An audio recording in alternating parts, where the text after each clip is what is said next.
Hello everyone, welcome to Task IS. We have completed Unit 10 also. Today we will start Applications of Anthropology, that is Unit 12. Please like and share these videos so that others can also benefit from our inputs. And don't forget to press subscribe button. This chapter mainly relates to applied anthropology. Applied anthropology means applications of anthropology in our day-to-day life, in our governance of our country. So this mainly focus on practical applications of anthropology, and these applications are applied in various sub branches. For example, in sports anthropology, in nutrition, or in designing of equipments. We will discuss about each of them in this unit. Anthropology of sports. This is also termed as kinanthropometry, and this term was coined by Bill Ross in 1972. And once UPSC has asked about kinanthropometry, and most of the students confused with kinanthropometry with kin, that is sociocultural anthropology. So always remember, anthropology of sports is kinanthropometry. Now there are variations regarding physical as well as cultural parameters across different communities. For example, there are different height, weight, other fatty tissues composition in different communities. Similarly, for sports, for someone sports may be a cultural activity. For example, Jallikattu, case in Tamil Nadu, but for others sports is only a physical activity, or maybe related to some competition. So there are different meanings of sports for different persons, for different communities. And when we discuss about theories in anthropology, there are two theories: symbolism and cultural materialism.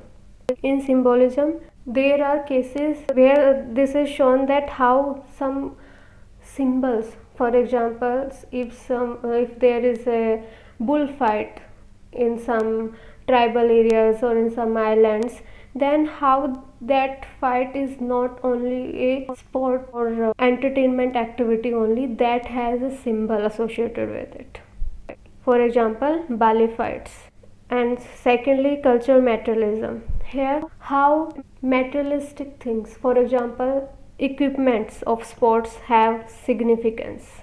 We will discuss about these things when we discuss about anthropological theories. Now, phenotypic variations. There are two types. One is phenotypic, second is genotype. Phenotype means outer physical appearance, for example, height, weight, which can be easily measured. Genotypic is which is related to genes, genetic characters, which can't measure easily. So phenotypic variation: size, physique, body composition, muscular body or more fatty tissues, and as well as genotypic, all these have importance in sports. But at the same time, environmental factors, these also plays important roles. For example, diet of a person, daily physical exercise, all these become part of factors which make a person stable for a sport or not. So kinanthropometry, its goal is to select fit genotypes or phenotypes for a particular sport. For example, we will discuss about three main persons. For example, this is Usain Bolt, who is fastest runner in our world. Secondly, Kathleen, she is gymnastic. So these sports personalities are doing excel in their particular sport because their physical composition is stable for that sport. For example, for running, thin body with long height, long limbs, which is very much stable. For gymnastics, even short height and short stature with less fat is also stable. So these persons have chosen sports according to their genotype, so they are doing excel. Secondly, kinanthropometry also help in reducing financial issues, because if we are providing training to a person who going according to the direction, and he is putting efforts in right direction, so he will give better results. Similar is case in UPSC exam. If you are doing it with proper direction and with proper strategy, you will excel. Third thing is to classify humans into different somatotypes. Somatotype is how is your physical ratios, for example, height to weight ratio, what is composition of muscles, what is composition of fatty tissues. All these factors help in deciding a person's somatotype.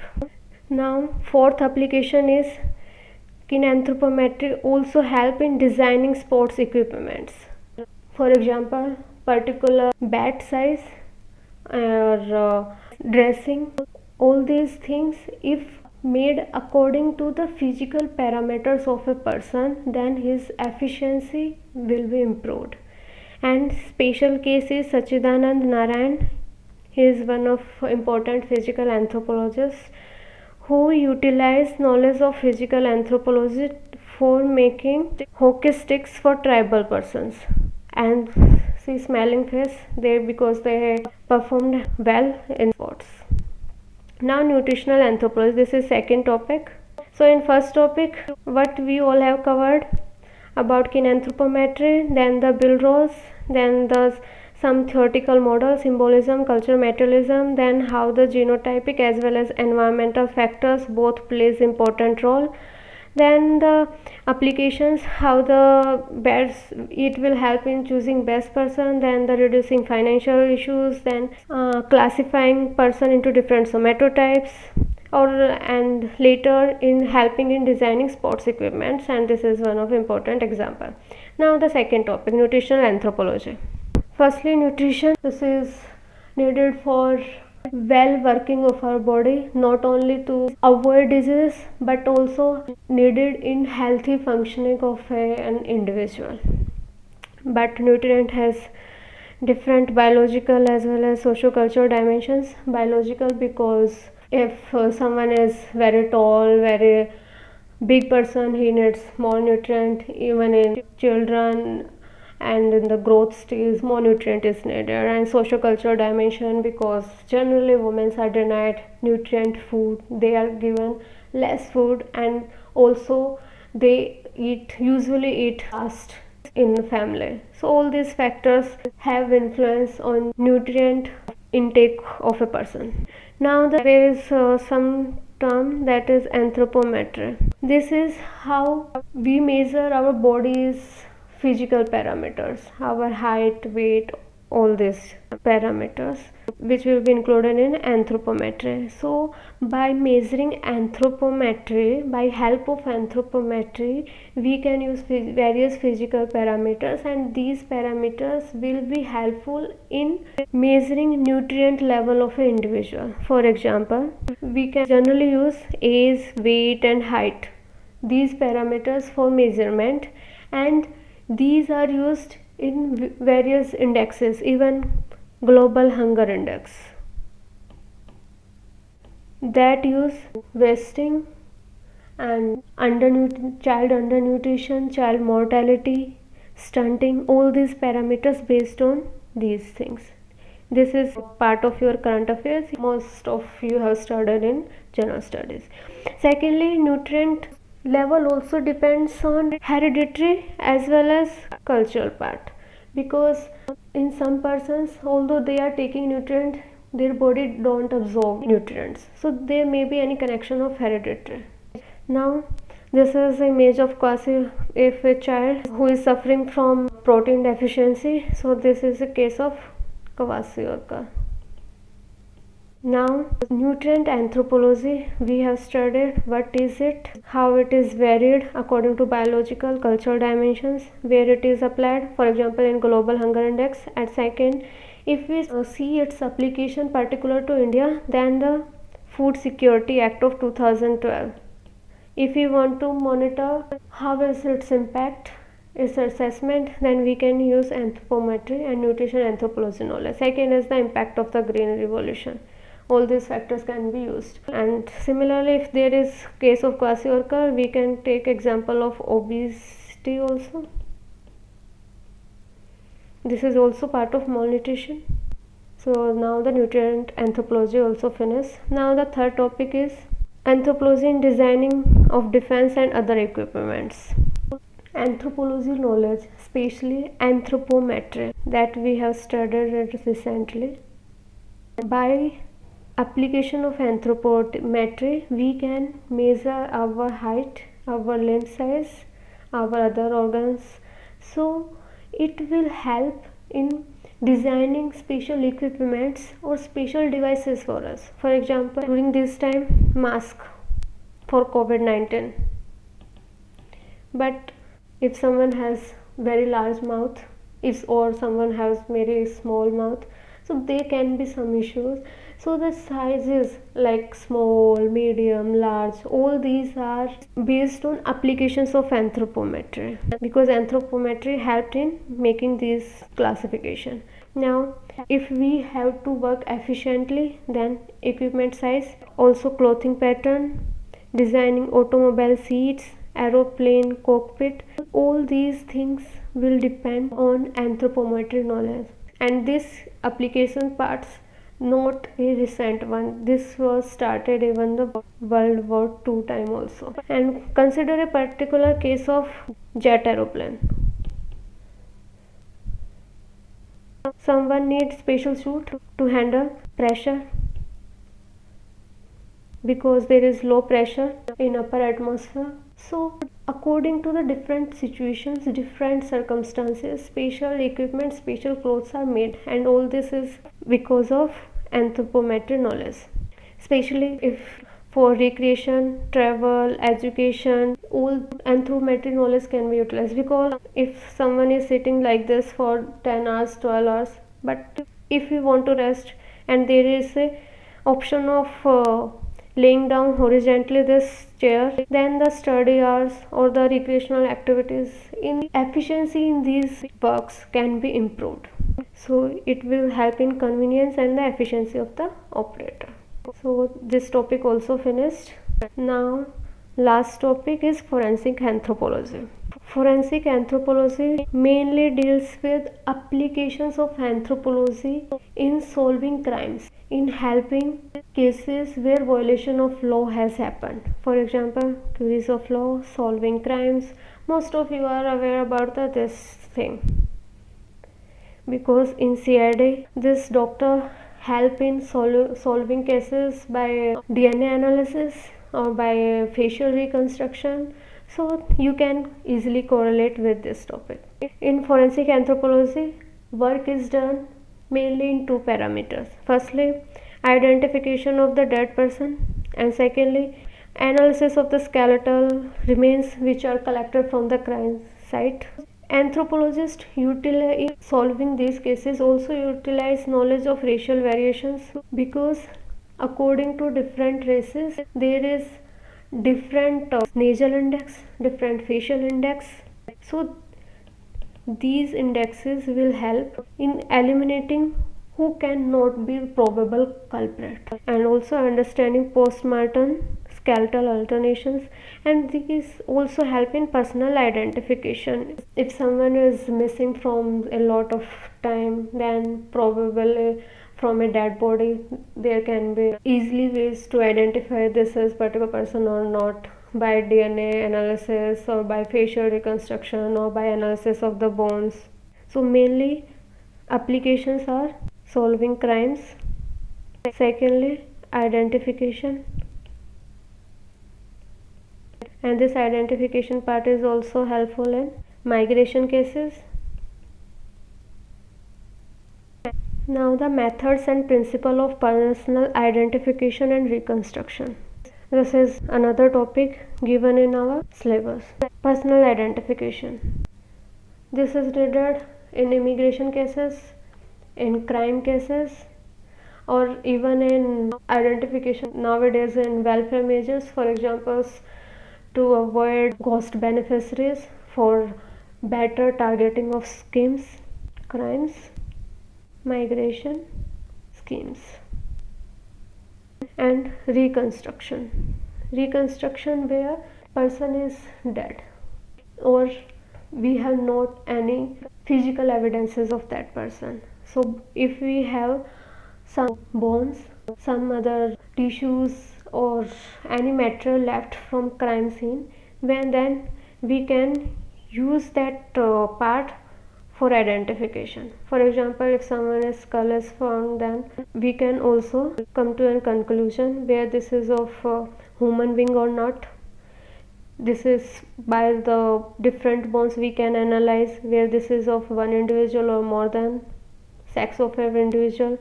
All these topics we will detail about them when we read about the racial classification, identification of bones, because if bones are very spongy then they are of young ones, but if it are hard then they are of the old people or adult, because children have soft bones. Especially in case of sex also, skull structure is different for different sexes. By the bones identification we can also gain some idea about the racial classification, different skull structure, and also about the age by this bone structure. And height, because there are also some mathematical formulas by which we can estimate if skull size is this, or if someone has this femur size. Femur is leg bone. If someone has this femur size, what should be probable height of that person. And similarly from other examples we can also estimate. And surely if we are not able to identify that particular person, but we can easily eliminate who is not that particular individual when we are doing some identification. Forensic facial reconstruction is process of recreating the face of an individual, because spatially reconstruction is done for facial purposes mainly.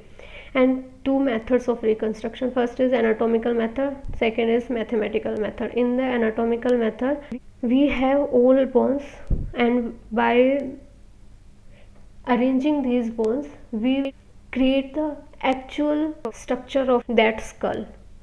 Here all bones needed, accuracy is very high. But in mathematical method only one or two bones available. By these bones we will estimate approximate size of other bones, and we will estimate stature size of individual. So again this personal identification and reconstruction will be helpful in solving these issues. We have discussed topics: sports anthropology, nutrition anthropology, forensic anthropology, and personal identification. We will cover some topics of applied human genetics, and the list of topics is given below. Firstly, let's discuss about human genetics. Human genetics is study of inheritance pattern in human being, and as we know, inheritance in human being is determined by genes, and genes are basic unit of inheritance, and every character, may be physical or genetic, all characters are transferred from one generation to next generation by genes. Thus basically genes are carrier units of inheritance. And about these topics we will discuss in detail in unit 9, but their application part we will cover in this unit. So let's discuss these topics one by one. Paternity diagnosis. By this method we identify whether one individual is father of a particular child or not. From our socio-cultural understanding, it is very easier to identify mother of an individual, but issues arises in identification of father, and for this method we utilize certain techniques. Earlier some methods, for example blood group polymorphism, ABO, RH systems, We will discuss them in detail in Unit 9. These methods are utilized for identification, and as the more number of similar characters in ABO pattern or RH pattern between an individual and a child, chances of declaring that individual as father of this child are higher. But accuracy level was still low. So in today's time, we use DNA analysis as a new technique in which we compare DNA of a father or a child to identify whether that individual is parent or not, whether there is any similarity in DNA analysis of both or not. So DNA analysis, let's discuss some basic concepts. For example, this is a double helical structure of DNA. In these parts there is bonding, hydrogen bonding is found, and some nitrogen bases like adenine, thymine, cytosine, guanine.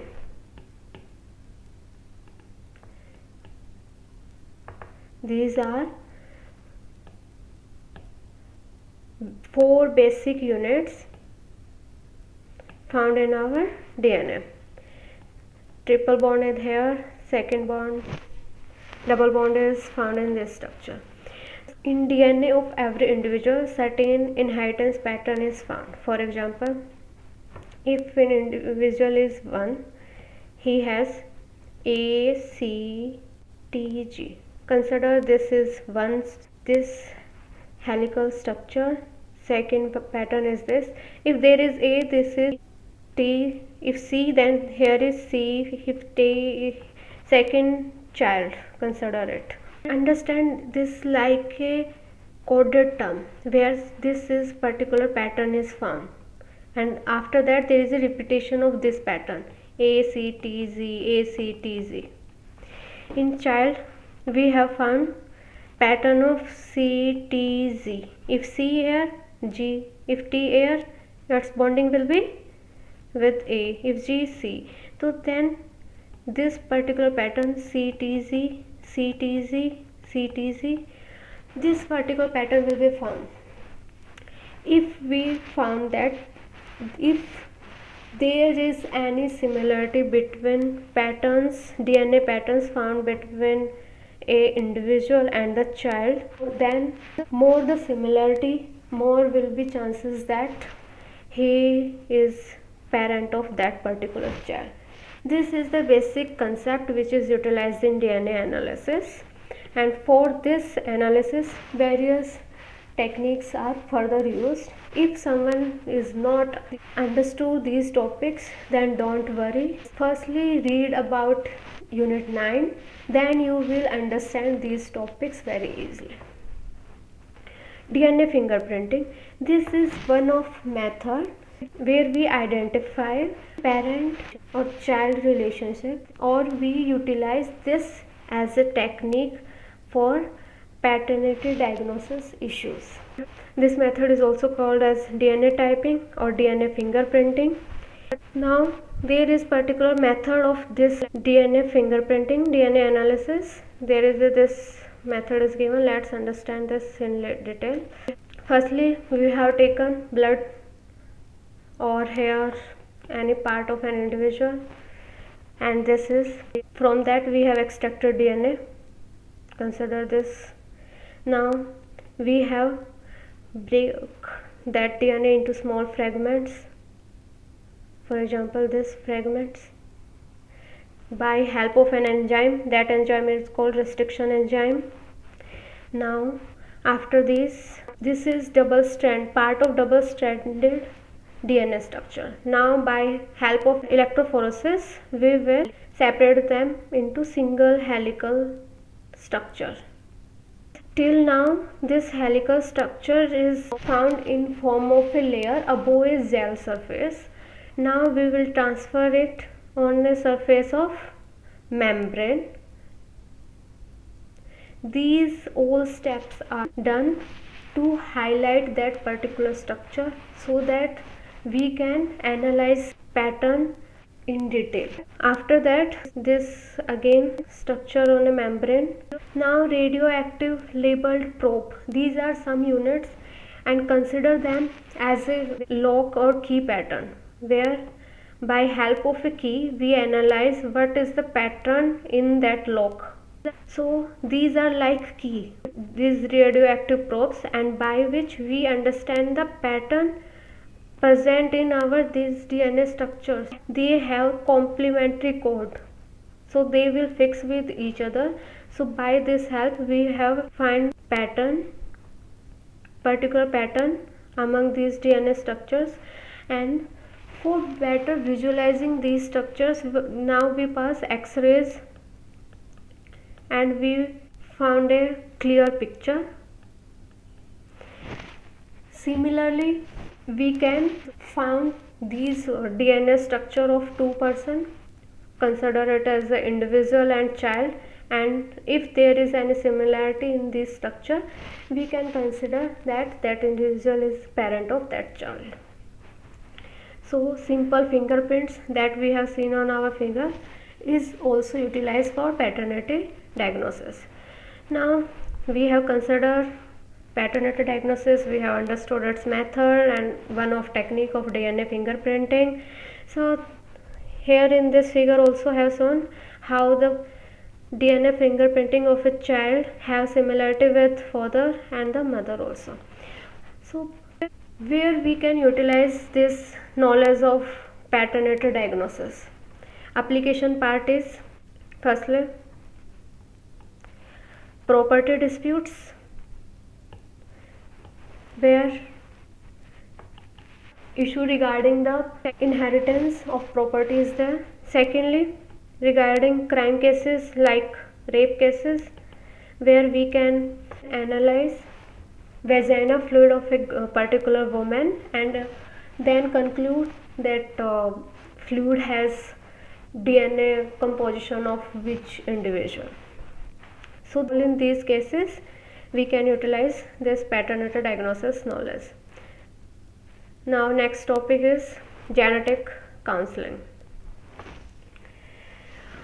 In simple terms, genetic counseling is a process in which a counselor understands genetic pattern of a couple and any chances of inheritance of any disease or evolution of a new genetic disorder in their progeny or child, and then that counselor also describe them any alternative or any precautionary measures, and also told them about if there is need of any elimination of that fetus, or they can go safely about their pregnancy.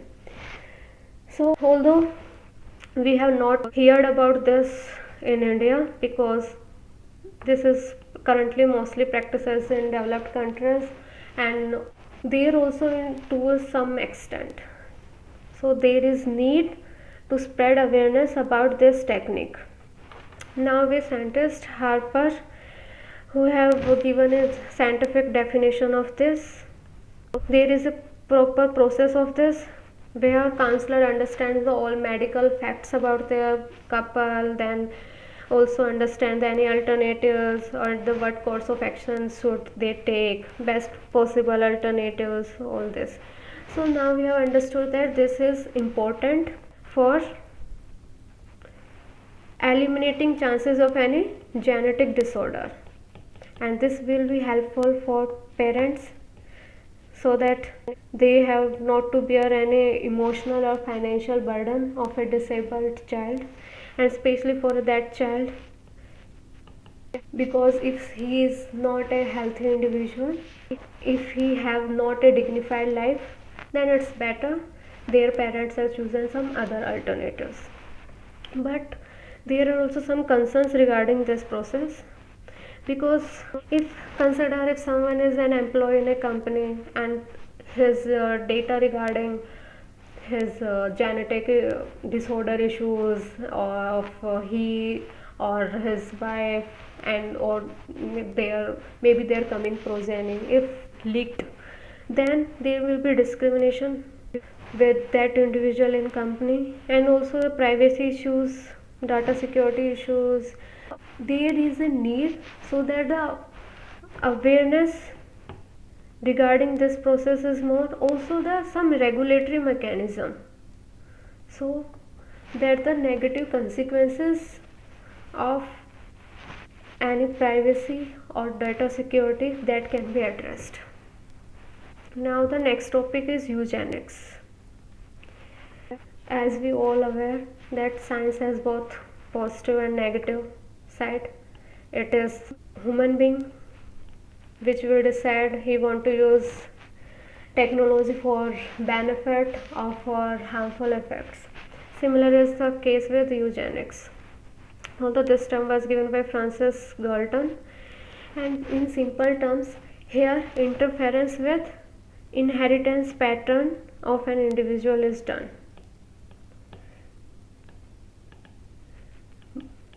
I mean that consider if this is an individual and then next generation of his child, but by eugenics we will interfere in this inheritance pattern by which there is some changes which are different from the natural inheritance pattern that should be between that individual to the child. Eugenics is of two types, positive and negative. In positive eugenics, we will promote those individuals which have good genetic composition, and then the chances of having a healthy progeny are more. And in negative eugenics, we will eliminate or try to avoid those individuals, those child that may have some negative characteristics or that may have inferior genetic composition.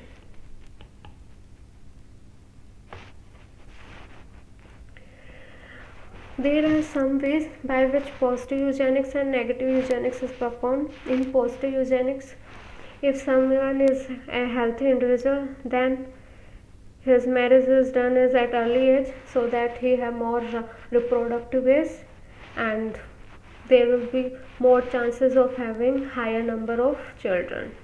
And we will also select highly genetic upgraded individual by selection method, so some kind of discrimination against inferior genetic composition people will be done.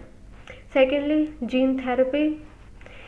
In gene therapy, what we have done, consider this is gene of an individual,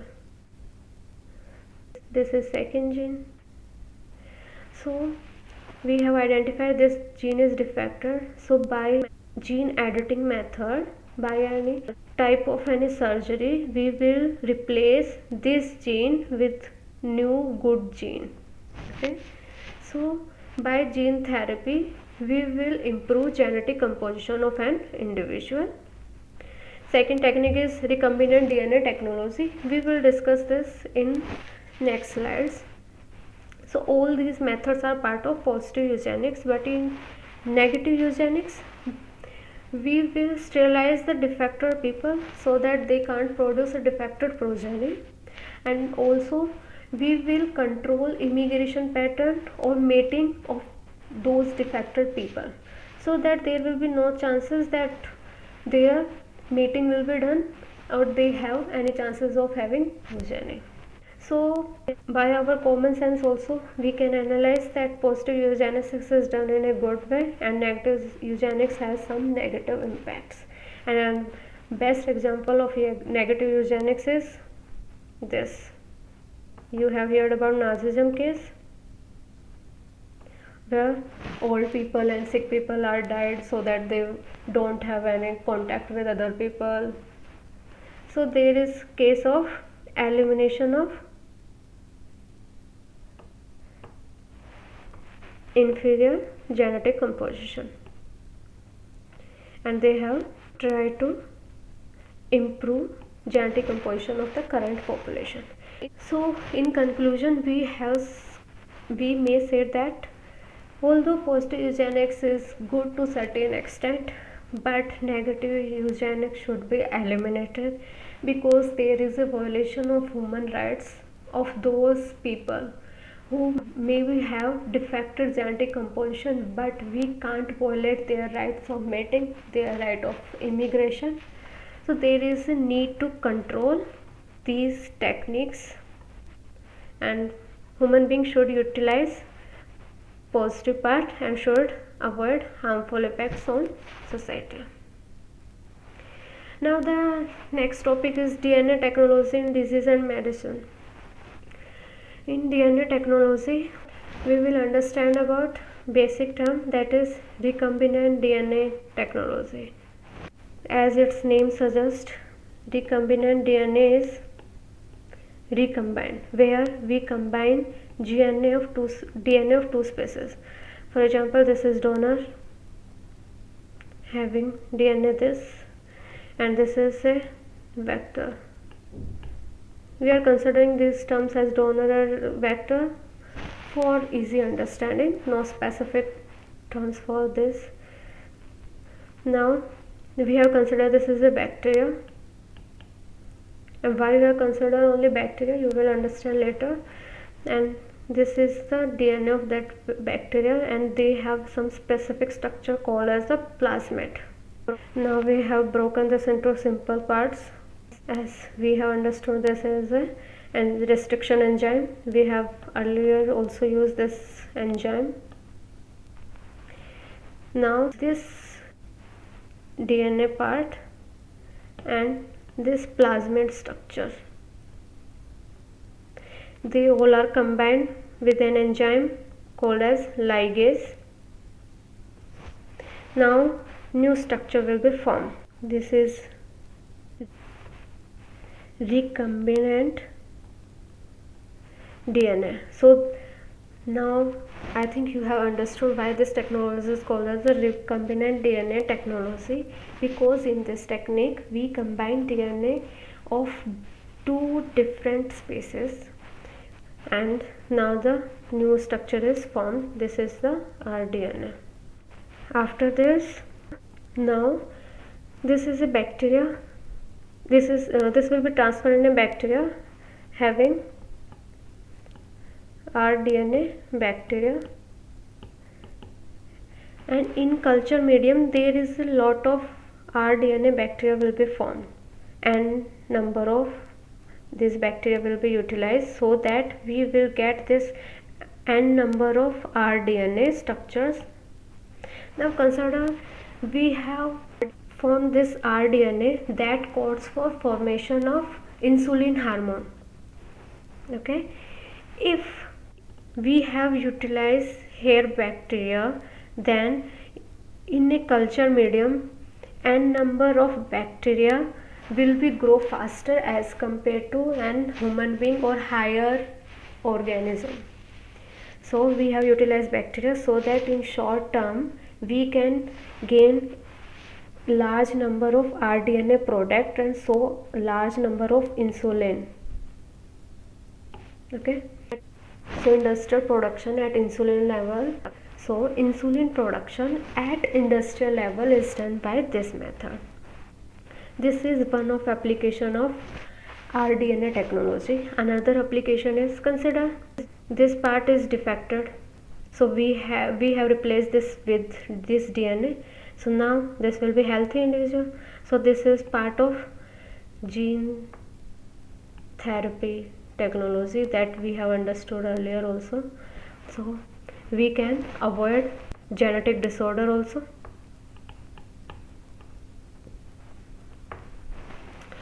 Some indirect applications are by help of DNA probes we can help in detecting genetic disorders. The DNA probes are similarly that we have studied in DNA fingerprinting technology, where I have given example of lock and key. So by identifying which DNA part or which gene codes for a particular disease, we can make a complementary key, and then we can identify which genetic disorder is this. but also there are concerns with this technology also. Similar concerns, data security and privacy, because if someone known with the DNA composition of an individual, then he can also gain knowledge regarding some particular allergy that an individual suffers from, or any inheritance or pattern or genetic disorders, and then maybe any chances of any discrimination in society. So this issue should be addressed. So we have covered this topic also. Now is the last topic, cytogenetics and the serotogenetics in reproductive biology. I think this is one of the most important topics in biology that everyone is interested in. So what is mean by cytogenetics? Cytogenetics simply mean study of structure and function of cell, and in this unit we are studying cytogenetics related to reproductive biology. So we will discuss about the cells which are used in reproductive system of human being. So these cells are Sertoli cells and Leydig cells in males and the follicular cell in female. These cells are responsible for formation of particular cells. These are the ovum and the spermatozoa. I hope you are all aware about their structure in from your knowledge of NCERTs. This is nucleus, cytoplasm, again nucleus, mitochondria, tail. Mitochondria is called as the powerhouse. Cytoplasm is the liquid which is found inside the membrane. Nucleus is the generally central organ which is responsible for controlling the all activities of a cell. Cytogenetics is in cytogenetics we also study about the chromosome structure and chromosomal abbreviations, because in nucleus there is some structures which are called as the chromosomes are found. You may have doubt regarding chromosome, gene, DNA. Although these are some confusing terms, but they all have same composition. For example, this is DNA structure. This part consider have some particular pattern. This is responsible for particular function, and this is termed as gene. In chromosome, this is the structure of chromosome. Chromosome has very condensed particular structure, and DNA generally we use for a loose structure. This is found because DNA found in a very long and coiled structure like this in the cell, but chromosome as a organized structure of DNA. So don't be confused with these terms. Now the serogenetics. Now this is related with study of the some serological proteins, simply study of chemicals which are related with the reproductive system of our human being, and these chemicals includes particular hormones or particular other chemicals which are responsible for formation of some proteins and that are utilized in our reproductive system. So some important hormones are testosterone, estrogen and progesterone. As testosterone is responsible for mastase and beard formation in boys. Similarly, progesterone is responsible for growth of the breast and also regulation of the menstrual cycle. So these are the secondary characters which appeared in the adolescent age. This topic help in understanding simple at a very basic level about how these cells and these hormones working in our reproductive cycle, and this knowledge is helpful in awareness so that people are more aware about what's going on in their body, so that more hygiene practices can be promoted. That's all for today class. I hope you have enjoyed this lecture. Again, don't forget to like, share and subscribe Task IAS. Thank you.